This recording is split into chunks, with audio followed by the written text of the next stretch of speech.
Hello everybody, you join me from Cornwall now, and I'm here at St Kenwin's Parish Church looking for my first sacred spring of the trip, and already I can feel an amazing energy here.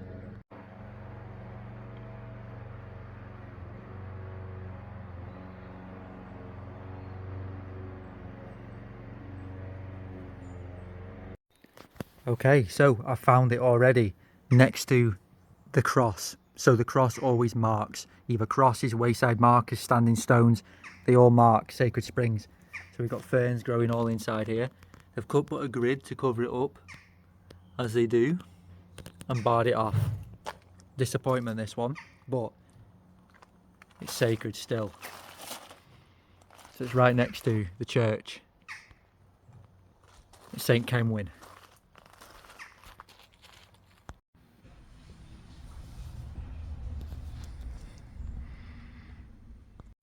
Looking at my book on sacred springs, they didn't have bars around that when I looked at that, so it was confusing to see it there. I was thinking, is this the right one? Because you can't actually get an access to the water now. So they must have done that within the last few years. And what we all need to remember is that churches were always built after. So the church didn't come first. It was the spring first. The spring and the groves and the stone circles. These were all powerful points of the original old world that then got built on top, and the previous ones have been destroyed. This is how it has been. It's where they go. These aren't original sites. These were built around it. The saints came after the springs.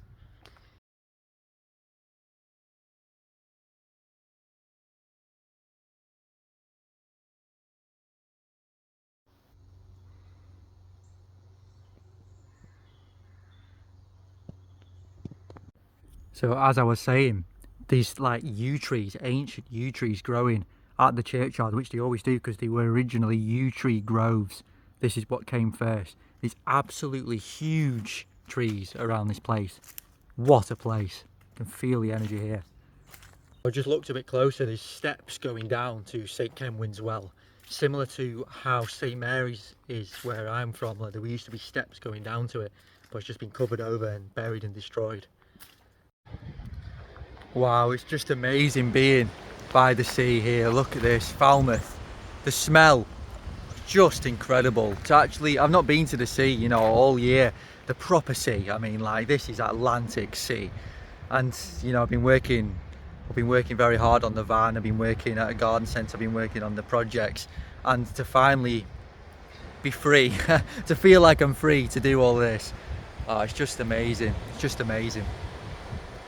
I'll turn the camera around in a minute for a better view of the the bay, because yesterday when I took that picture, it was so choppy. The waves were literally, I'll show you in a second, they were up to where all this seaweed came, and now it's calmed down, and it's amazing seeing it, how it can just change in overnight.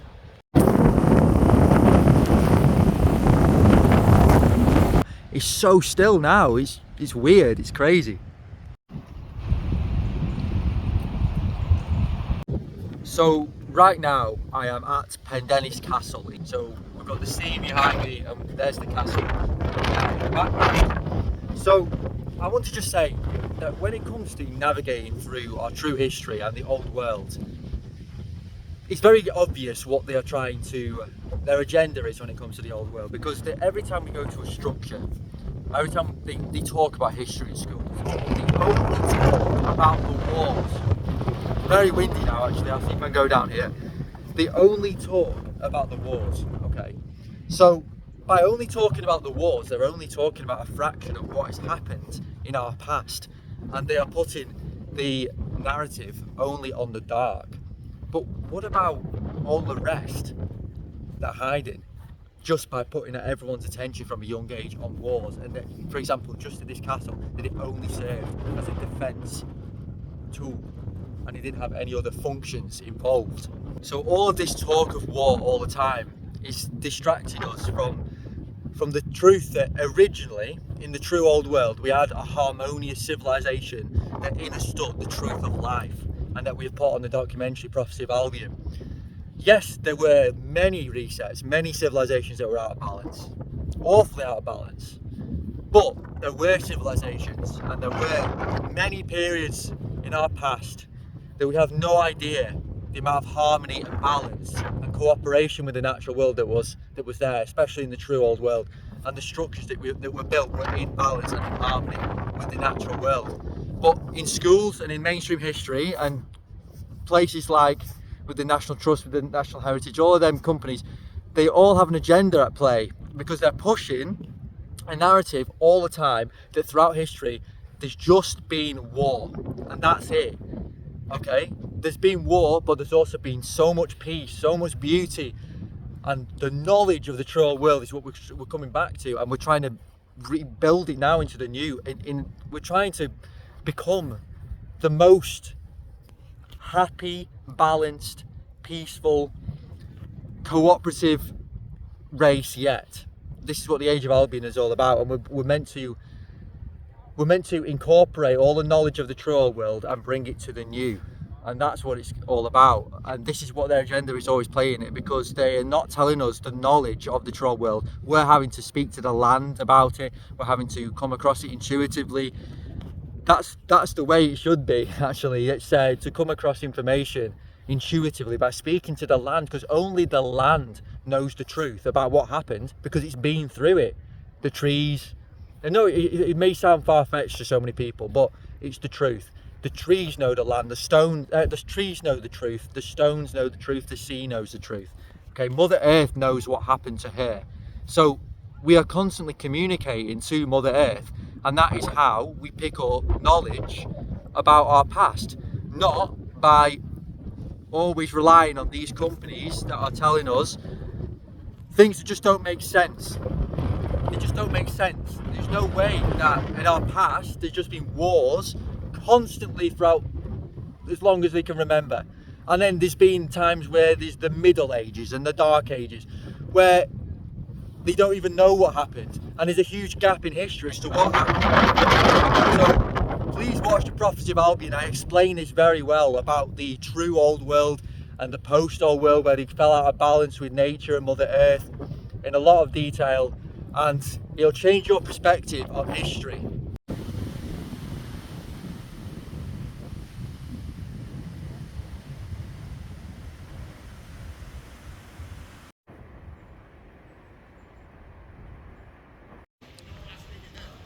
Look at this one here, Sacred Spring in Falmouth Centre.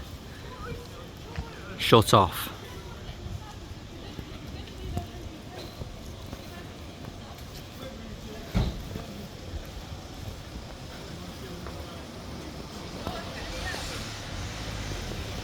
Right now I have made the 40-minute-ish drive from Falmouth to a place called Cadgwith at the Lizard Peninsula, and I'm at a campsite right now because I need to top up with water, plus it is a stunning view. I'll show you in a minute. So this is an interesting place, this. Not only, mainly I'm here for the views and because it's just such a beautiful place, but there is a spring here as well, which I'm going to try and find. I don't know if you can access it, but we'll see. It doesn't really matter, because I still want to pay an offering and a tribute to the springs. I want to try and find as many as I can. That's why one of the reasons why I'm doing this video is to try and find as many sacred springs as I can in Cornwall. And the one I'm looking for is in this book, St Ruan. So it's meant to be near the harbour, so the harbour of Cadgwith, which is a fishing town. So I'm going to be trying to find that spring. But check out this view outside the van. Look at that, the sea over there, absolutely stunning.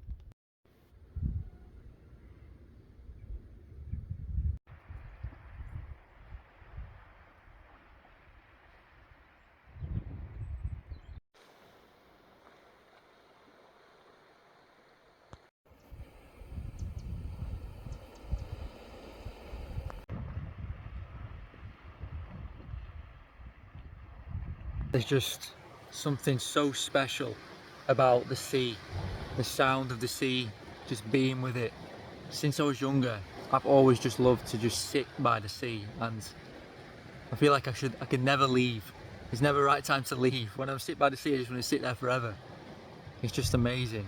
It's where I get the connection to the divine, looking at the stars, looking at the sea, just being in nature. because everything comes from water. I mean, just look at this for a view, and what an evening it is.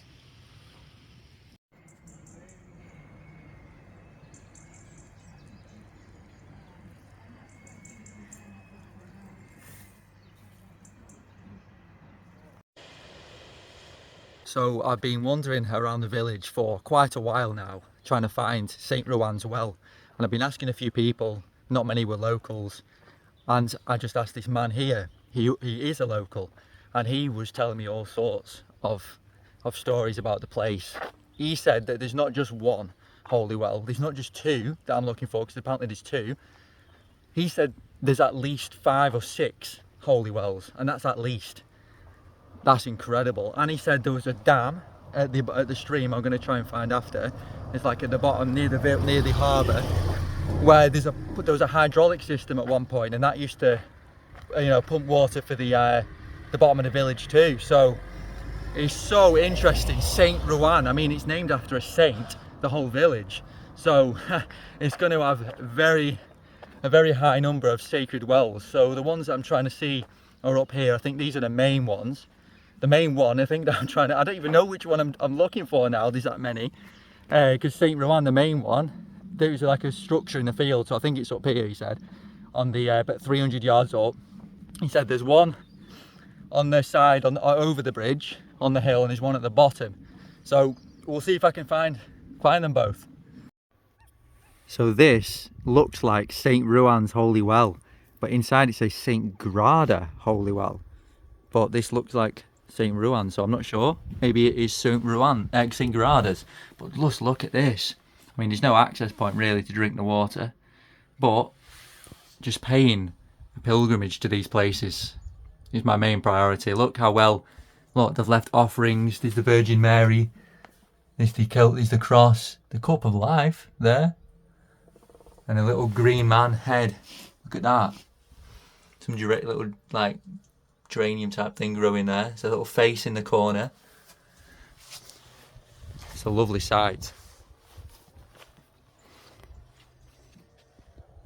And the man was asking me before, he said, but why are you actually looking for these holy wells? And I just said it as it is. I said, for multiple reasons. One being that there's a spiritual, high spiritual purpose for holy wells, the highest. And that all our ancestors made pilgrimages for the reason they knew that everything came from water, and that it's been hidden on purpose. We're meant to be drinking them not only because of the mineral content, but because of the purity of the soul of the water. And this is why I want to pay my pilgrimages to see the sites, because just by giving them attention, by being with them, it heals them, and it heals the world, like beyond our rational mind, beyond what we can think. So I believe one day we'll have a world that the holy wells will be running properly again. And this is why I do what I do. So just to pay to these sacred sites and to see them still intact is so nice, because there's so many that I've seen destroyed. Right, so I'm in St Ruan itself now, and I think this has got to be the second one. It's actually not much water in this one, it looks quite dry, but I'm saying that I think this must be the one he means, where it's nearby, the other one, in St Ruan. So all these holy wells in just a small fishing town. Incredible. So this is the church at St Ruan, and on the internet it says that it's actually a Celtic site, but it's quite a small church, but it's a fantastic structure, a little structure here in the graveyard. I'm actually camped just in that direction over there, I think, not far from the church. There's meant to be another well around here, so I'm going to see if I can find it, but we'll see if I can find it. So back at the van now, I couldn't find the other holy well. I've only found the main one, which I think is St Ruan's, even though it did have a different name, so still got doubts that it wasn't St Ruan's, but I'm sure it was, because it was a stone structure, you know, proper well done up with the offerings there. Anyway, it's we found to that one, and we found the other one, so it's absolutely stunning place, you know, like this place. It's it exceeded my expectations here.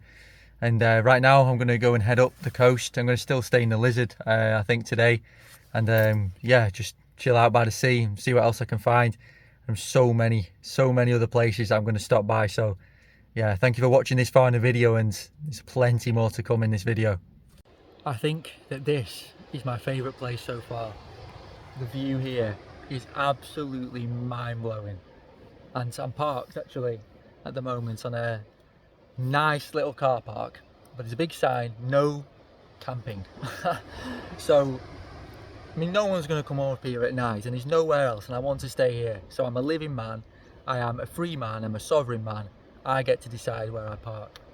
As long as I'm causing no problems, I don't see why not. So I'm going to give it a go. So this is the view, very near to Kynance Cove. Just to my right is about 5 or 10 minutes, I think.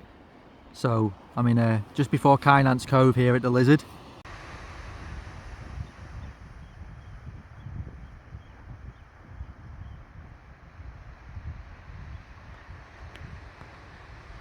So if anyone's wondering what book I'm actually using to find these holy wells, it is by Phil Cope, forward by Cheryl Straffen, Holy Wells, Cornwall, a photographic journey. So they've got plenty of, see, this is the one, oh, I can't wait to find this one with the colours, with the rocks there. That looks amazing. And yeah, so there's loads of images in there. These are key, so you know which ones, try and find which ones are where. You know, there's a map at the start. I'll just show you now. You see here, so this, I'm going around the coast. I started about Falmouth, so I'm going about trying to go around here. I could go, if there is one on the inside that I really like, I might go inside and then probably head back down this way perhaps. I'm not exactly sure yet, but I'm just going to see as many as I can, and especially the ones that stand out to me. I'm going to see. I'm not going to see them all, but I'm going to see as many as I can. So yeah, it's a brilliant book, really recommend this. They also do one for Scotland as well, this Phil Cope.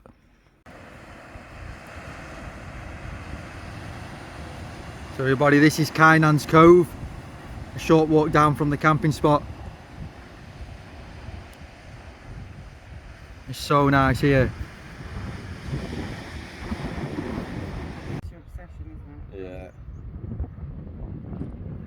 This is probably one of the nicest beaches I've ever been to. Hello, this is Lenny. He's in another van. I met him at the car park where we're not supposed to camp. So this is we're at Kynance Cove. So give us a subscribe. What's your channel called? Lenny, just Lenny. It's Lenny, just Lenny. Or at Lenny 101. Lenny 101. So there we go.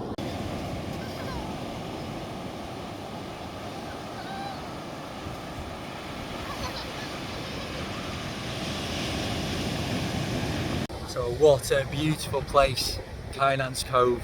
This is honestly one of the most stunning coves, most stunning beaches I've ever been to. Absolutely stunning with all the cliffs around. Look at the huge cliffs in the background, the sea. Amazing. I did not realise how big this cove was. I mean, there's these caves everywhere. So that's the main, we've gone into the right hand side of the main beach, which was separated into left and right.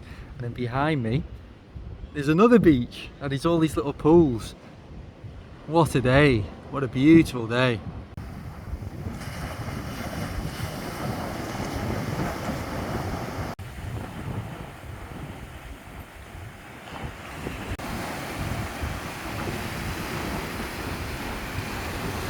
It's so important for a daily practice to get out and ground yourself to the sand, to the earth. There's so many benefits, you know, not just to do with the electromagnetic energy we're pulling up through the earth, energizing our bodies. You know, it's all sorts of health benefits, but it's also a spiritual benefit from grounding barefoot to the earth. It connects you to the earth. It makes your roots strong inside the ground, just like a tree has strong roots. Just because we have a connection to the divine doesn't always mean we are good humans. But by grounding ourselves to the earth, as well as having that connection to the divine, that's what makes a balanced human being. So practice barefoot grounding as much as you can, and it's great at the beach.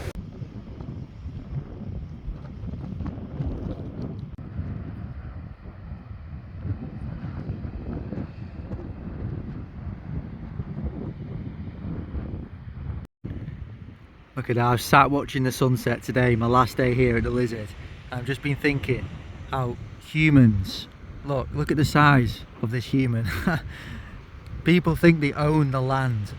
How can you own the land or own Mother Earth or think you can do whatever you want with Mother Earth if you're that small? Mother Earth will always win. Look at the size of her, look at the size of the sea. The power is with the earth. We just need to fall back into balance with the earth. Just think about it for a minute. How magical this earth is. Just how blessed you are to be alive. To see a sunset like this. To like hear the sounds of the waves. To just go on a walk where you live, anywhere. You've always got the sun. You've always got nature around you. You've always got yourself. You're like blessed to be alive, to be breathing air, to be free. You're blessed to be free, because everyone's free. It's about feeling the freedom within, finding that. We're all free beings. Just need to find that. What a life it is. Just take it in. Take it in. Allow yourself to be present. It's beautiful. Okay, so welcome to Marizion, St Michael's Mount. I parked up in a car park. First time I've actually paid for a car park in my life, but it's worth it because this is the most excited I've ever been, I think, to see St Michael's Mount. I've always wanted to come and see this, and its twin, Mont Saint Michel, once I'm in France, when I do go to Europe. So I'm going to turn it around in a second and show you the first view of St Michael's Mount, and then when the low tide comes in, you can walk on the ancient causeway all the way to the mount itself.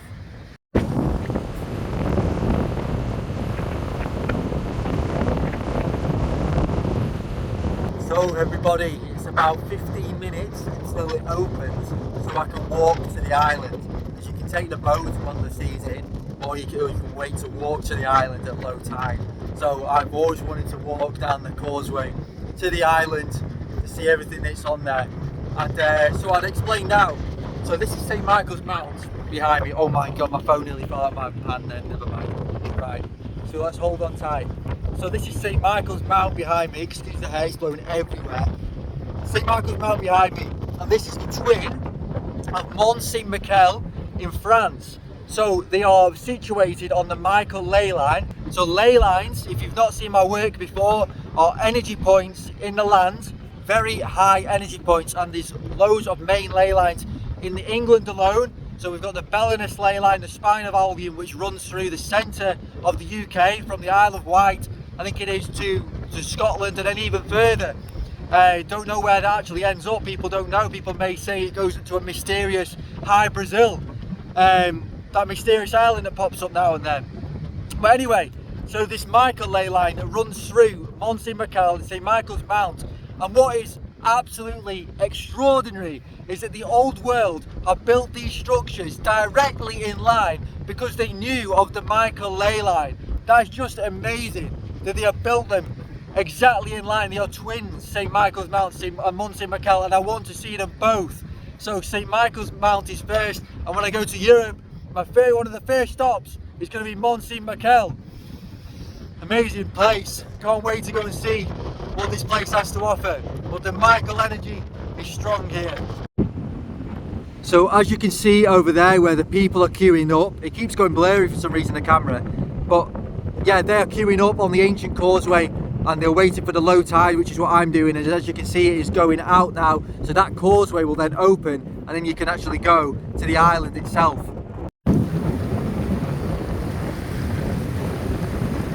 Okay everybody, so I've arrived on the island, and already I can spot a few interesting structures that I think are to do with water. And I know there's a sacred well, a sacred spring on the island as well.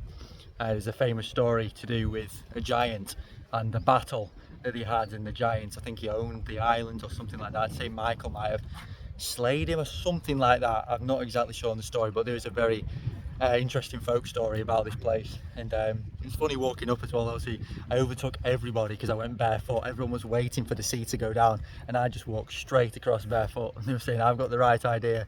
Straight across barefoot. That's what we need to do.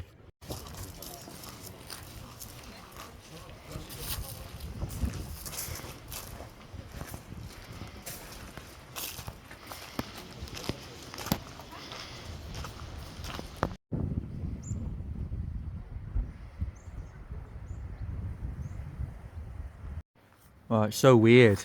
in this peaceful island out the way that you have to literally wait till low tide to come unless you come by boat.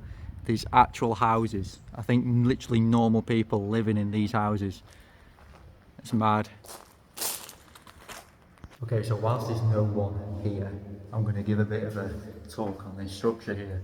So I'll turn it around in a minute, but this is definitely to do with water or some sort of, or a well or a spring. So I'll turn it around. Okay, so this is the structure, and I've seen these on a lot of old world villages. Chatsworth House had a similar one, where there's like a cupola on top, they're like octagonal, and these were always had a spring in the middle. And the purpose why they use the water here, maybe for cleansing and spiritual purposes, or it was just for the island to use the water. And this is proof that what I'm saying is right, because I knew it before I even saw this, but here, there's water underneath here, there's definitely some sort of well below the ground here.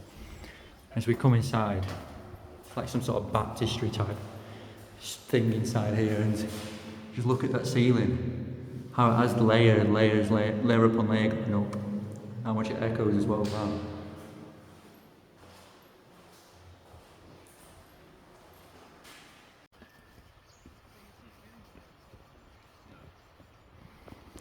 We've got the pilgrim steps here to my right, which I'm about to head up.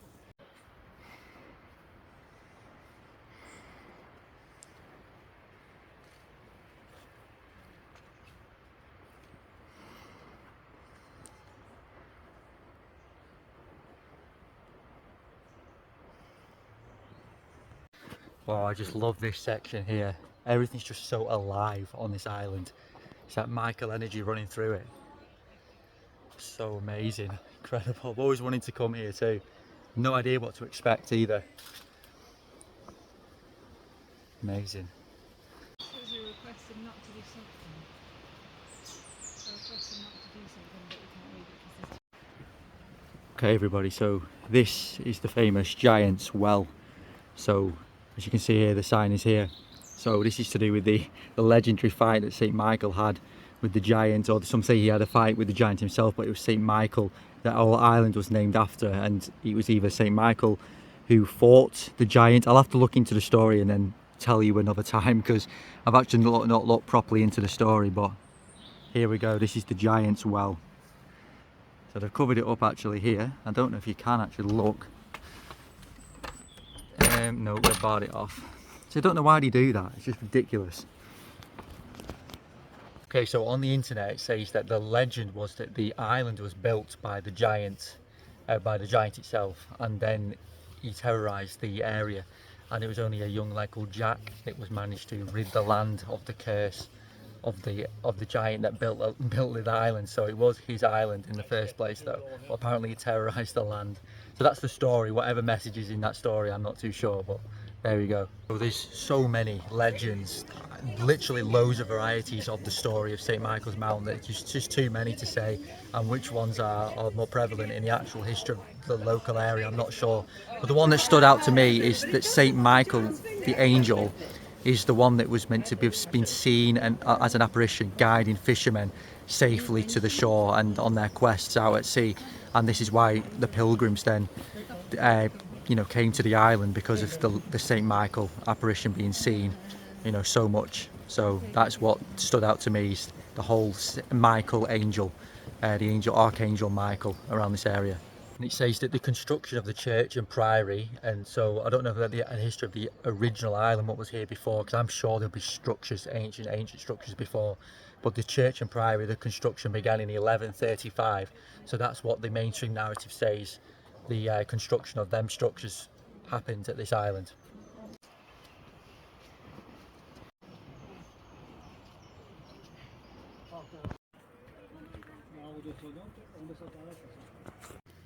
See, for me, I never miss water and the signs of springs coming from this area here. You see here the brickwork changes until about here, and then it starts to go into a more newer looking brick at the top. So I'm certain there was much ancient structures before these.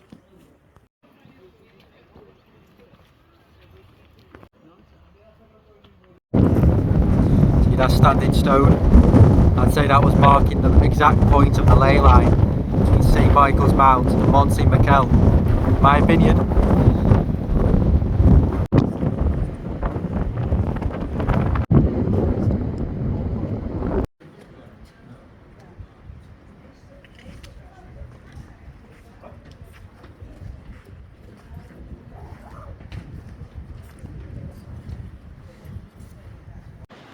So we've got a bit of a view of the gardens below. They're actually closed now because it's out of season. It's a shame because I love gardens.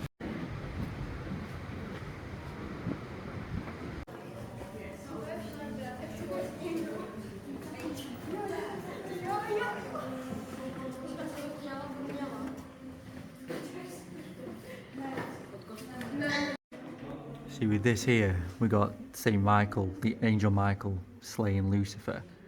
But he's not. He's offering his hand to Lucifer to help him. He's got his sword up in the air.